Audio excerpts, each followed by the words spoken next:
side to side. And the one below is going this way. So the goal of the goal barrel.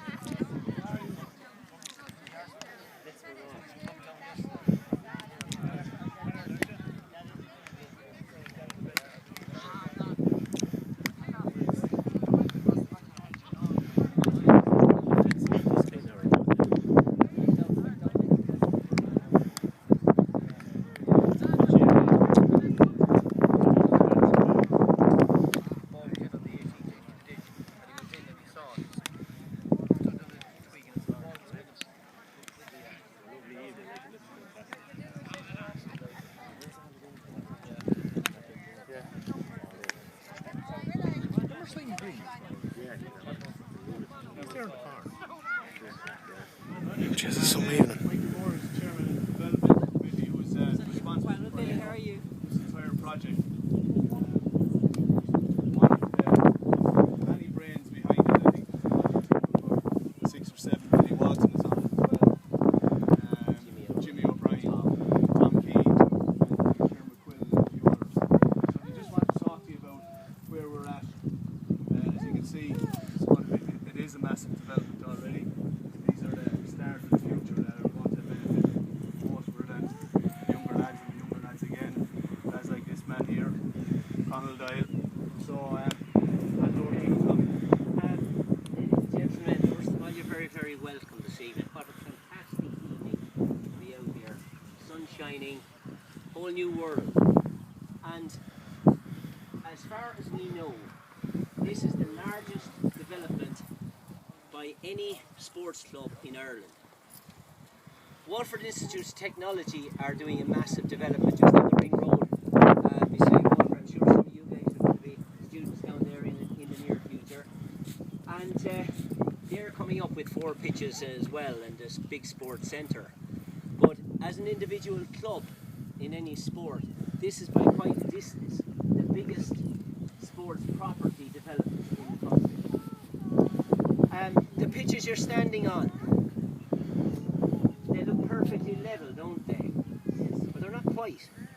Just like Croke Park, there's a slight wall to allow the water to flow on.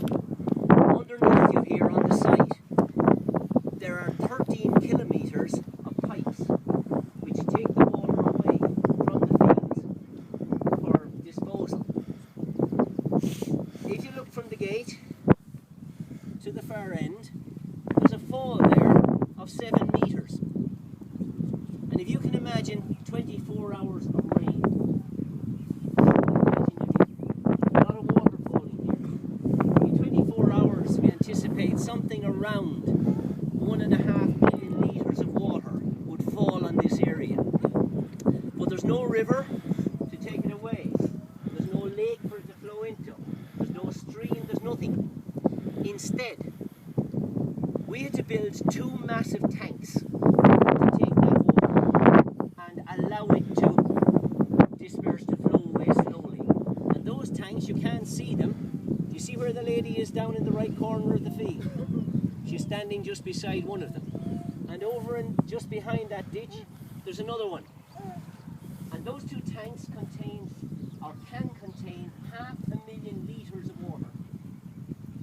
So that when the rain falls here and it flows away, it flows down, it's piped down into those tanks, so there's nice sandy, gravelly ground down there, and the water will eventually disperse. But what happens when it comes to the summer and we have 6 weeks of fantastic weather like this and the ground gets baked hard?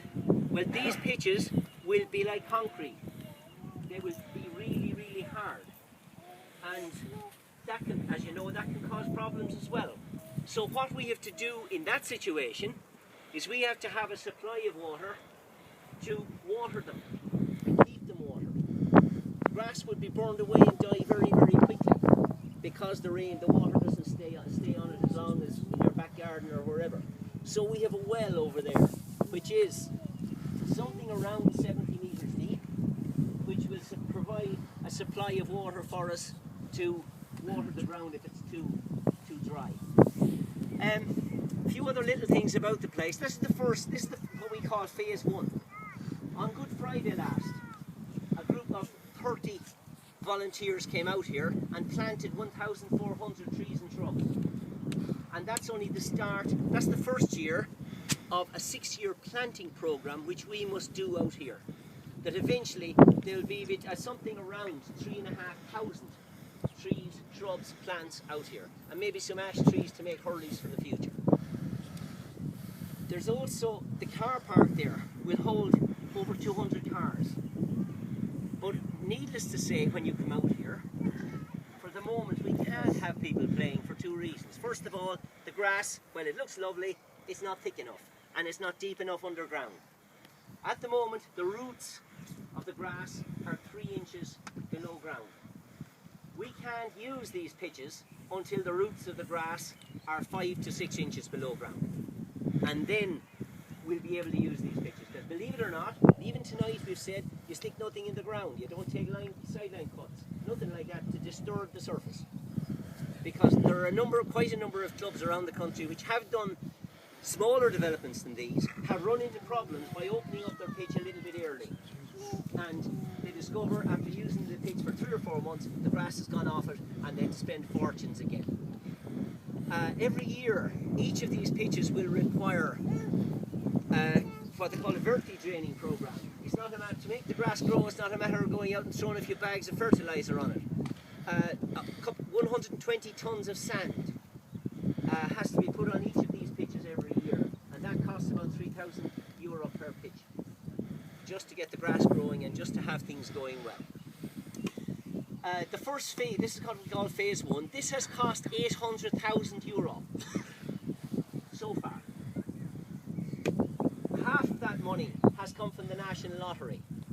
You know, all those lotteries, numbers you do and they don't work out, well, we've got a bit back out of them. The other half has come from fundraising. And that fundraising has all been done in our parish, particularly with what we call the Kells Road draw, which was a draw which we borrowed from St. Patrick's Parish, and for the last couple of years we have been using it to fund this place. And we are making it an absolute 100% unashamed plea to parents and friends and parishioners to support us in this development, to make sure that by this time next year all of this will have been paid for. All 800,000 quid. If our parish, our Kells Road draw kicks in next week with a great subscription from the parish, and I want you lads to bring that message. Many of your parents can't be here or not here. I really do want you to bring that message home this evening, because we've got to, before we even think about putting a dressing room on it, we've got to pay for this, to be sure this is being paid for. We can't clear games here at the moment, needless to say, because we've nowhere to tug out. We've no goalposts, netting. The next phase of our plan is to build 4 dressing rooms there, with a machinery shed and boiler house, etc.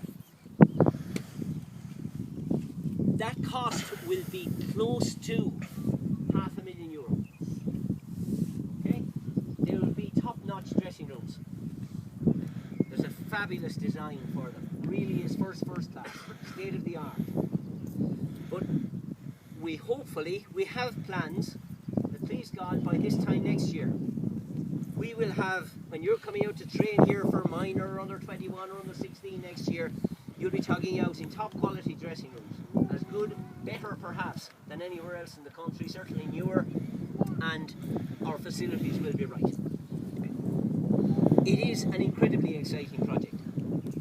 Yes, last Thursday, the Director General of the GA, Patrick Duffy, came down here, and he's been all over the country looking at venues and so on and so forth. He's the boss, he's the guy who runs Croke Park and does all these things.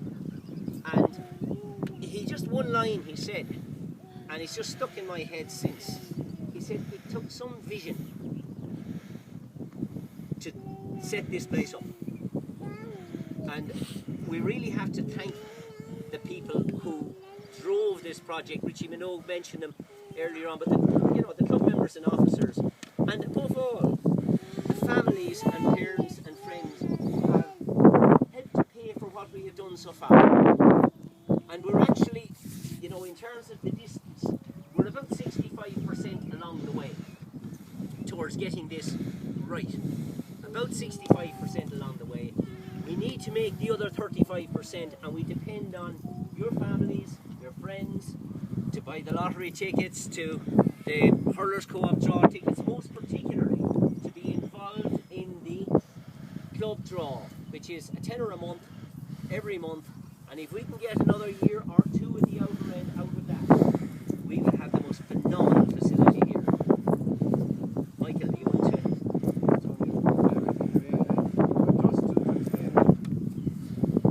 Tommy mentioned that, you know, by this time next year with the funding from the Kells Road draw, again we have to be extremely grateful to the parish for handing over, for, if you like, leasing that draw to the club for the last 2 years and continuing this year. Without that, it just simply could not, what you're standing on now could not have been done. If you take it that when this site that we're standing on here tonight, we purchased it in October. Jimmy O'Brien and myself were at the auction when it came up for auction. We, at the time, we were told we were to expect that it would reach about 40,000 an acre. It went to 60,000 an acre, which was 2.2 million. We bought it. I don't know why we bought it. We didn't have it, but I mean, the reality is that we had to buy it. This is a facility that wasn't a speculative investment. As we all know, that the club has been, we have been looking for ground for the last 10 years, and the situation is that, I mean, the record of the club at underage for the last decades has been such that it's been a minor miracle that what has been achieved. In terms of, say, for instance, the Fela, they've won 7 Felas, I think, in the last 20 years, with just one full-size playing pitch and a 2/3 size Nuncio Road. So, to achieve what the club has done, the marvellous underage structure, we also have to be very grateful to the likes of Kieran's College and the De La Salle School and any other facility we could have got over the years to look after the vast numbers within the parish. So that's that really is the reason for it. It was purchased at the time. Okay, it was purchased at the time. It was a reasonable investment, realistically, even though we paid 2.2 million, because we had Nuncio Road to sell, which would have been worth, you know, way more than the 2.2 million. So the intention was that this would be an actual risk-free, cost-free investment. But as you all know, the Celtic Tiger collapsed, and we're now in dire straits financially. We, again, as I'll emphasise once again, our gratitude to the St. Patrick's Parish for the, if you like, the lease of their parish draw, because it has given us what we have here today. If you add up the 2.2 million in October 2007 and put the 800,000 that we've spent in the last year, we're talking about a 3 million investment for what we're standing on here today. So it's been a huge success story, but it's been painfully financially. And while Tommy has emphasised there that, you know, the importance of the continuation, we've got the draw for another year. Hopefully with whatever, we have applied to Lotto for funding, but whatever we get, we won't know until October.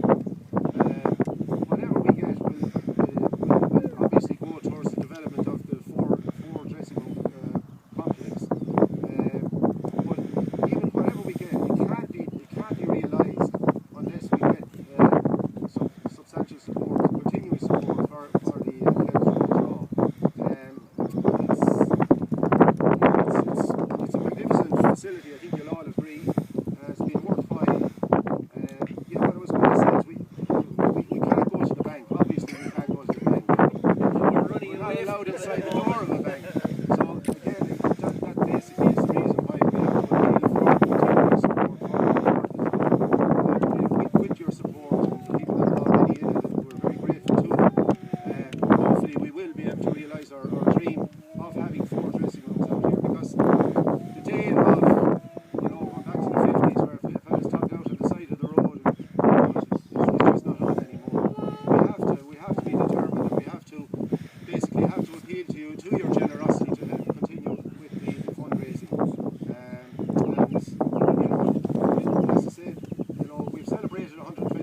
our Kells Road draw. At under 16 level is Mark Scanlon over there in the stripes.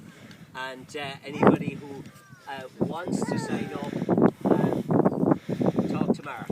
Okay, he'll take care of you. Thanks very much indeed. Thanks a lot.